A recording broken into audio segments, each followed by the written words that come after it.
Premier webinaire pour BH Assurance. Je vais commencer dans un premier temps à me présenter. Moi, je suis Émilie, je suis commerciale au sein du cabinet BH Assurance. On est des courtiers en assurance et ça fait 10 ans que je m'occupe de la cible des prothésistes dentaires. C'est bon pour tout le monde? Vous m'entendez toujours? Ouais, parfait. Alors, on a décidé de mettre en place ce webinaire. Le but était de vous présenter toutes les responsabilités qui incombent à la fois au laboratoire et à la fois au chef d'entreprise. Donc, on va rentrer dans le détail. Donc, pour commencer, on a commencé à faire un premier point pour présenter qu'est-ce qui était que la responsabilité. En fait, la responsabilité, c'est être responsable de ses actes, des fautes que l'on peut commettre des fautes que l'on peut commettre ou engager votre responsabilité. Ça me gêne que je ne puisse plus avoir le texte. Attendez, excusez-moi. Hop, parfait, merci. Euh, hop et hop. Qui c'est qui peut engager votre responsabilité? Actuellement, eh bien, tout le monde peut engager votre responsabilité, que ce soit un salarié, un fournisseur ou la clientèle, tout le monde peut engager votre responsabilité et on peut aller chercher votre responsabilité sur du dommage matériel, corporel ou financier. Aujourd'hui, si on engage votre responsabilité, un exemple, un salarié engage votre responsabilité, il va falloir la démontrer. Ce qui se passe, c'est que vous avez des experts qui se déplacent, qui va donc prouver la faute, la justifier et va également estimer le montant de préjudice. Ça sera comme ça pour toutes les responsabilités, qu'elles soient civiles, professionnelles, toutes les responsabilités, on peut l'engager, mais il faut l'approuver. Donc, en gros, ce qu'il faut retenir, c'est que c'est pas parce qu'on engage votre responsabilité, c'est pas parce que on vous accuse de quelque chose que la responsabilité sera engagée, sera prouvée. C'est un premier point. Quelles sont les différentes responsabilités qu'on va aborder? Vous avez la responsabilité civile exploitation, celle que nous, assureurs, on appelle la responsabilité civile avant livraison. On va parler également de la responsabilité civile professionnelle, celle que l'on appelle après livraison. On va aborder une des responsabilités qui est très importante, c'est celle des dirigeants et des mandataires sociaux, et également la responsabilité locative ou propriétaire d'immeubles. On va rentrer dans le détail sur les slides précédentes.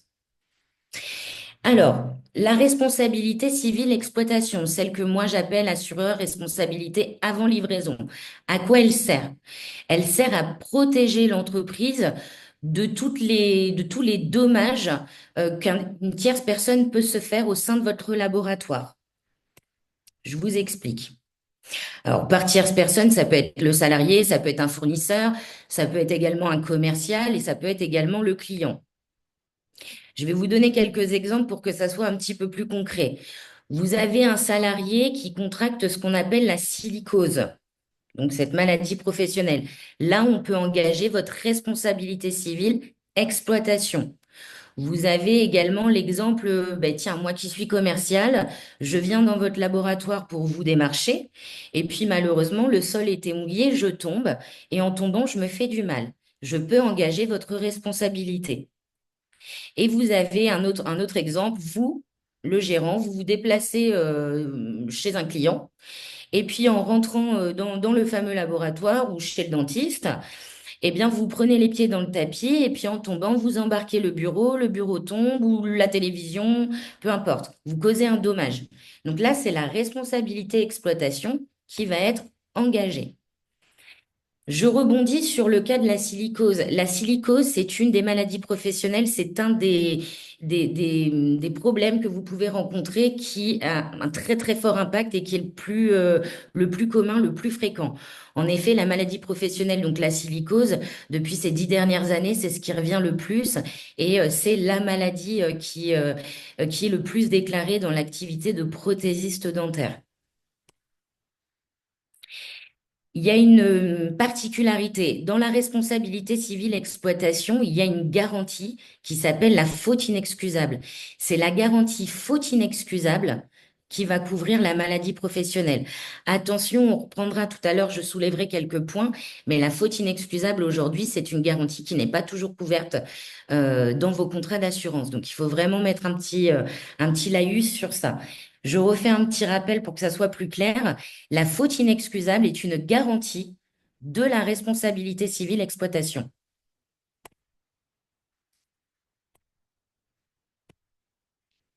Concrètement, la faute inexcusable, elle va couvrir quoi? Elle va couvrir les dommages corporels aux salariés, les préjudices financiers qui leur incombent, la perte de revenus, ce genre de choses. Dans le cadre donc soit d'une maladie comme la silicose, soit dans le cadre d'un accident, je tombe, je me fais du mal, sur les points qu'on avait évoqués ensemble. Qu'est-ce qui se passe? Si votre responsabilité est engagée, la médecine du travail, et que la médecine du travail arrive à prouver la faute de l'entreprise dans le cadre des manquements, des obligations de protection, de sécurité vis-à-vis des salariés, qu'est-ce qui se passe? La responsabilité du laboratoire est engagée, le salarié contracte une maladie professionnelle, eh bien, il faut savoir que si on prouve votre responsabilité, la sécurité sociale, les organismes de prévoyance, eh bien, ils vont se retourner contre vous et ils vont demander le remboursement de toutes les prestations qui ont été versées aux salariés. Ça peut être l'arrêt de travail, ça peut être toutes ces choses-là. Aujourd'hui, si on a créé ce webinaire et si on vous a fait un petit laïus sur les responsabilités, c'est surtout par rapport à ça. La responsabilité civile exploitation, c'est une des garanties les plus importantes de votre contrat d'assurance. Après, il y a ce qu'on appelle la responsabilité civile professionnelle, celle que le Code du travail vous impose de mettre en place. Moi, en tant qu'assureur, j'appelle ça la responsabilité civile après livraison. En gros, à quoi elle sert celle-ci? Elle sert à protéger le laboratoire de toutes les bêtises, de toutes les conséquences que nous pouvons faire. Alors, dans votre activité, qu'est-ce que ça peut être? Ça peut être, moi, je fabrique une prothèse dentaire, je la livre à mon dentiste la met en bouche, et puis celle-ci ne tient pas, ne va pas. Eh bien, c'est la responsabilité civile professionnelle qui va couvrir ces dommages-là. Qu'est-ce qui se passe si la prothèse, elle ne tient pas en bouche? Eh ben, le dentiste va revenir vers vous, il va vous dire, bon, eh bien, monsieur X, il va falloir me refaire la prothèse puisqu'elle ne convient pas. Vous, vous allez y perdre du temps, vous allez refaire cette prothèse. Et puis, si jamais il y a ce qu'on appelle un dommage corporel, il se peut que ça crée un abcès, il se peut que ça peut être, je sais pas, ça peut être une réaction allergique, et bien là, le dentiste peut aussi, ou même le client, peut demander une compensation financière. Voilà ce qui peut vous arriver. Il y a un point très important à faire. Il est important de comprendre que nous, les assureurs, on indemnise la conséquence, mais on n'indemnisera pas la cause. Je redonne mon exemple. La prothèse, vous l'avez faite. Vous la distribuez donc au dentiste dans le but de la mettre en bouche auprès de son client. Celle-ci ne va pas. Vous allez perdre du temps à refaire cette prothèse. Cette prothèse, le manque, enfin, le travail supplémentaire que ça va générer ne sera pas couvert par le biais de la responsabilité civile professionnelle. Par contre, si le client avait un abcès dans la bouche et engendré un dommage corporel, là, la responsabilité civile professionnelle prendrait garantie. Est-ce que ça va jusque-là? Je vais pas trop vite? C'est bon? Ok. Alors, la responsabilité civile des dirigeants et des mandataires sociaux, c'est un des points aussi très importants de notre webinaire. La responsabilité civile des dirigeants et des mandataires sociaux, il faut savoir qu'en gros, concrètement, c'est la barrière entre votre patrimoine professionnel et le patrimoine particulier.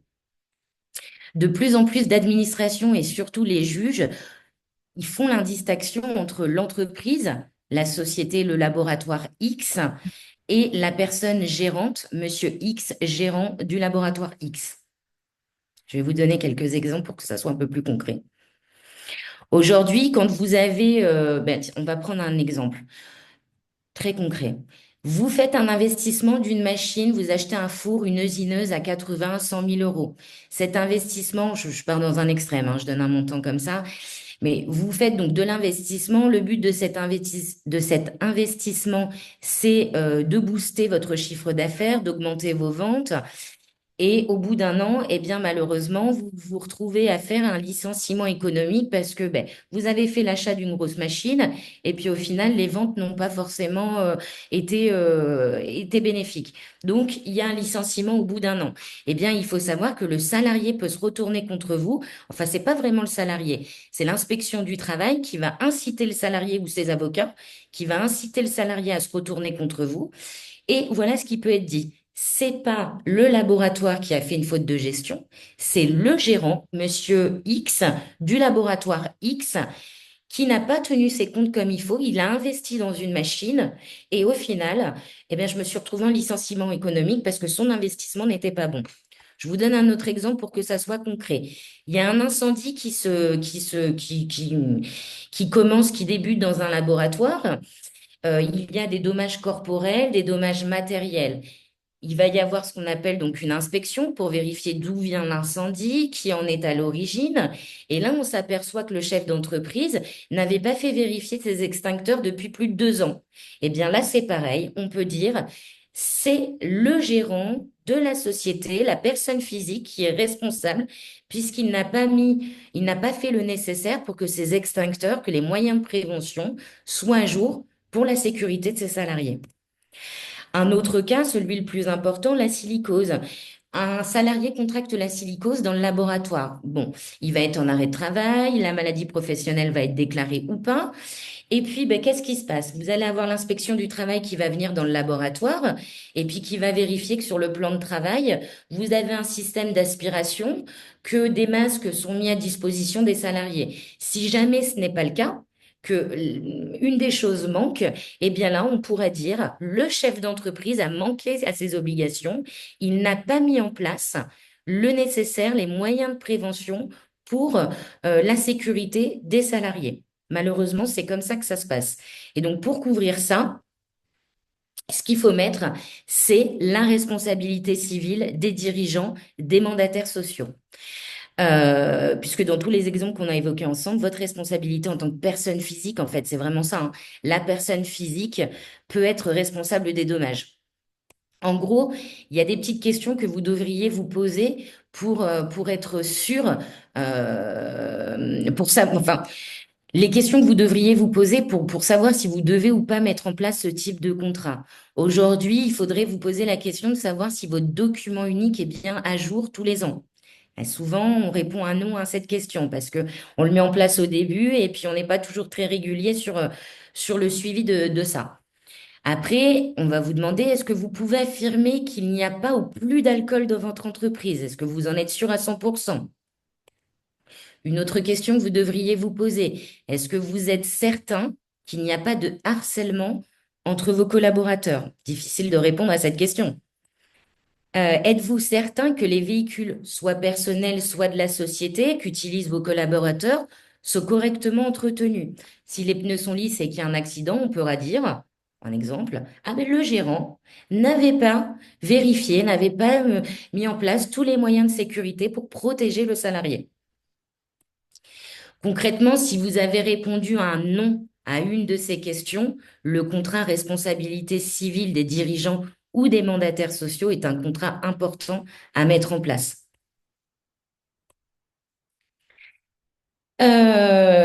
On va refaire un petit point sur qui peut me protéger dans les exemples que je vous ai donnés précédemment. Le cas de la silicose, qu'est-ce qu'il y avait d'autre? Je vais les reprendre avec vous. Hop. On avait l'investissement d'une machine, le feu dans une entreprise et puis le cas de la maladie professionnelle.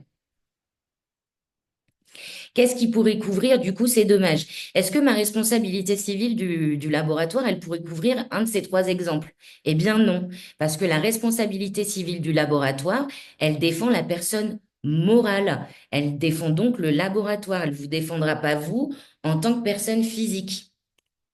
Est-ce que ma protection juridique professionnelle va pouvoir me couvrir? Non plus, parce que celle-ci, elle intervient pour défendre uniquement la personne morale. C'est une protection juridique professionnelle. Est-ce que ma responsabilité civile vie privée, est-ce qu'elle va pouvoir me couvrir? Non plus. Elle intervient uniquement dans les actes de la vie privée.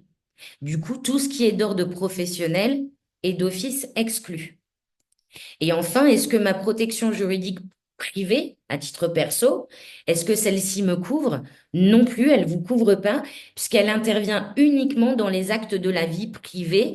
Elle peut aussi intervenir dans le cadre où si je suis salarié et que je veux attaquer mon patron au prud'homme. C'est uniquement ce cas de figure. Donc aujourd'hui, pour vous protéger, vous, en tant que chef d'entreprise, en tant que personne physique, il n'y a que le contrat responsabilité civile des dirigeants qui pourra couvrir. Ce qu'il faut retenir, c'est que ce contrat-là, c'est la barrière entre votre patrimoine professionnel et votre patrimoine personnel. On ne pourra pas aller se servir sur votre patrimoine personnel pour justifier des erreurs ou, ou des sinistres qu'a pu rencontrer le laboratoire. Est-ce que ça va jusque-là? Je suis assez claire? Ouais, parfait. Il y a un autre point qu'on voulait aborder pour ce webinaire, ce sont tout ce qui touche à la responsabilité civile locative ou propriétaire d'immeubles. En fait, aujourd'hui, on s'aperçoit dans les baux commerciaux qu'il y a souvent des clauses qui peuvent donner une notion d'aggravation de risque. Souvent, il y a des clauses de non-recours. Est-ce que ça vous parle? Est-ce que vous en avez déjà entendu parler de ces choses-là? Non? Quand on met en place soit un contrat de location pour un bail commercial, eh bien, il se peut que dans son bail, on a un petit pavé qui s'appelle clause d'assurance. Et ça, il est très, très important de le vérifier, puisque généralement, vous avez des clauses d'abandon de recours. Et donc, qu'on soit propriétaire ou locataire, il faut absolument ajuster son contrat d'assurance aux clauses du bail de location qu'on peut avoir. Est-ce que ça va? Je suis assez claire? Je vous entends pas. Je fais quoi pour activer le son? Bon. En gros, pour résumer l'ensemble de nos échanges, pour couvrir à la fois ma responsabilité civile exploitation, ma responsabilité civile professionnelle et ma responsabilité locative ou propriétaire d'immeuble, il faut mettre en place un contrat multirisque professionnel. Alors attention, il y a deux points importants que je voudrais éclaircir. Il faut savoir que pour la compagnie MACSF et la compagnie TLM, en tout cas sur les vieux contrats, peut-être qu'aujourd'hui sur les nouveaux contrats, c'est pas le cas, mais sur les vieux contrats, d'office, la responsabilité civile professionnelle n'est pas couverte. Donc, si vous êtes aujourd'hui cliente à la MACSF et TLM, je vous invite à faire ou ne serait-ce qu'un comparatif ou consulter votre assureur pour vous assurer que la responsabilité civile professionnelle est couverte. Et également, il faudra également vérifier dans la partie responsabilité civile exploitation que la faute inexcusable, c'est-à-dire la maladie professionnelle ou l'accident professionnel, est couvert. Là, on s'est aperçu dans beaucoup, beaucoup de compagnies d'assurance que la maladie professionnelle n'était pas couverte. Sauf qu'un cas de silicose, et c'est malheureusement ce que l'on rencontre assez régulièrement, peut avoir un fort impact sur le laboratoire, puisque on peut les indemnités de licenciement sont doublées en cas de maladie professionnelle. On peut aller chercher également votre responsabilité en tant que gérant personne morale et en tant que gérant personne physique. Donc aujourd'hui, la maladie professionnelle est une garantie de la responsabilité civile exploitation et il est important de vérifier dans vos contrats d'assurance que celle-ci est bien couverte. Et pour compléter vos garanties, on recommande vivement de mettre en place ce qu'on appelle un contrat de responsabilité du dirigeant des mandataires sociaux. Ça, c'est un contrat à part, souscrit par le laboratoire pour protéger les intérêts de la personne physique. Alors attention, le contrat responsabilité des dirigeants ne couvrira pas les amendes que l'on peut recevoir. C'est la seule chose que l'on ne couvrira pas. Je vous laisse mes coordonnées. Vous avez la petite photo, vous la verrez dans le magazine puisque c'est celle qu'on utilise dans notre communication sur le bimensuel. Vous avez mes coordonnées, mon adresse mail. Aujourd'hui, le but est surtout que vous puissiez comprendre quelles sont les garanties qu'on utilise en fonction du sinistre et que vous puissiez comprendre que, voilà, aujourd'hui, dans la responsabilité civile professionnelle, on couvre les bêtises que vous pouvez faire. Dans la responsabilité civile exploitation, on va couvrir, excusez-moi, dans la responsabilité civile exploitation, on va couvrir surtout la maladie professionnelle, l'accident de travail et attention, il y a beaucoup d'exclusions. Et en parallèle, pour étoffer vos garanties, vous pouvez mettre en place un contrat responsabilité des dirigeants pour protéger le patrimoine personnel. Est-ce que ça va? Est-ce que j'ai pas été trop vite dans mes explications? Moi, je vous entends pas du tout. Il faudrait peut-être Pour remettre vos couper micros. Oui, je reprends. Merci, Émilie. Effectivement, si vous pouvez, si vous avez des questions, vous pouvez enlever vos micros. Tout à l'heure, j'ai vu que Madame Bateau-Laurence essayait de me parler, non? Je me Non, suis trompée peut-être. non, Ok. non. D'accord. Excusez-moi. Donc, le webinaire était ouvert aux adhérents et non-adhérents. Donc, pour les adhérents, sachez qu'il y a un partenariat qui est mis donc avec BH Assurance et vous bénéficiez d'une réduction en fait, hein, dans vos contrats. Donc, et puis donc pour les non-adhérents, ils ont le droit aussi, bien sûr, de, de se rapprocher auprès d'Émilie et de voir pour un contrat. Mais c'est vrai que du coup, en étant adhérent, vous avez des tarifs très compétitifs. Bah, au-delà aussi de voir pour mettre en place un contrat, je pense qu'aujourd'hui, on a beaucoup de normes et d'obligations qui nous incombent. On est un petit peu perdu dans tous ces termes. Et heureusement pour vous, vous avez tous mis en place des solutions d'assurance pour vous couvrir et c'est très bien. Au-delà de changer d'assureur, il est aussi important de vous assurer que vous êtes couvert pour le bon risque et correctement. Au-delà de cet aspect commercial, moi, je suis ouverte à vous faire des comparatifs et à regarder avec mon œil d'assureur qu'il n'y ait pas un trou dans la raquette, que vous n'ayez pas un manquement dans les garanties. Dans notre département en Poitou-Charentes, j'ai eu des laboratoires qui ont été attaqués par leurs salariés pour la maladie professionnelle, la silicose.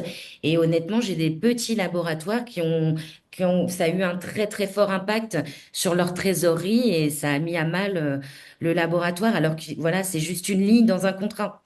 Donc, au-delà de ça, moi, je suis aussi là pour vous dire, voilà, c'est bien ce que vous avez ou pas. Euh, c'est aussi le but. Moi, j'aimerais que tout le monde comprenne pourquoi est-ce qu'ils payent leur contrat d'assurance et que tout le monde sache pourquoi est-ce qu'ils sont couverts. Ok.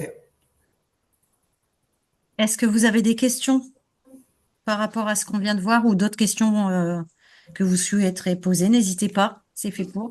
Non, pour ma part, j'ai pas de questions, mais bon, je vais aller me renseigner quand même auprès de mon assureur. Et Bien puis, sûr. voilà, je reviendrai vers vous au cas. D'accord. Mais c'est parfait. Alors pareil, nous, on vient de mettre en place ce webinaire. C'est la première fois qu'on se lance dans cet exercice. On a abordé ce sujet-là parce qu'à mon sens, c'est le plus important et c'est celui-là qui est le plus fréquent lors de nos échanges téléphoniques. Mais si vous avez des sujets, des questions, des choses qui vous préoccupent, n'hésitez pas à revenir vers nous pour nous donner des sujets. L'idée, c'est que tout soit clair. Voilà, on est friand aussi de comprendre vos problématiques et essayer d'y mettre des mots, tout simplement.